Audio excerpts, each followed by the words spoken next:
Hey guys, Josh McKay with the Test Experts here, getting you ready for the March 14th SAT. We've got only a couple weeks left, so let's get some videos. I downloaded the October 2019 SAT. That's the most recent one the College Board has released, and we're going to work a couple math problems out of them. Both are really quick ones, but they could be tricky, so let's get to it. This is number 19, and we're going to do number 20 on the no calculator section. So we have a clearly system. So one thing I tell my students is you don't need to know the question. If I see that, I know immediately that I'm probably going to be solving this as a system. So one thing I do check from the question is what am I solving for? I'm solving for x here.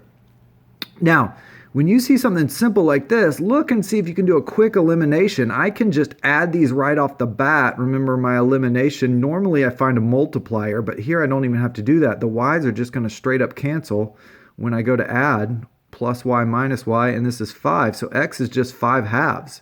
And another trick, don't bother putting that in fraction. Don't bother putting that in decimal. Just put 5 halves on the grid in.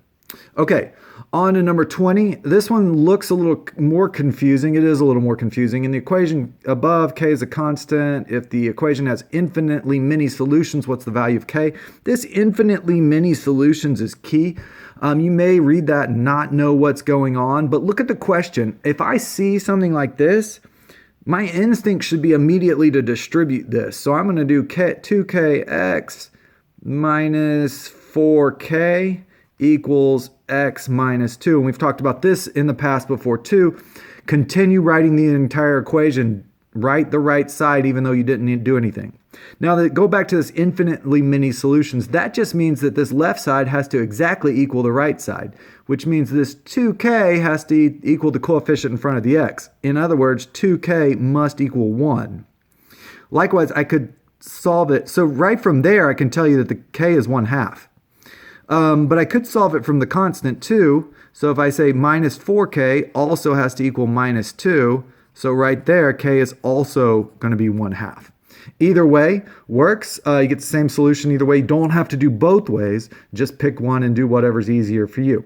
Anyway, that was question 19 and 20 from the free response to the grid ends of the 2019, October 2019 SAT. We'll see you next time. Bye.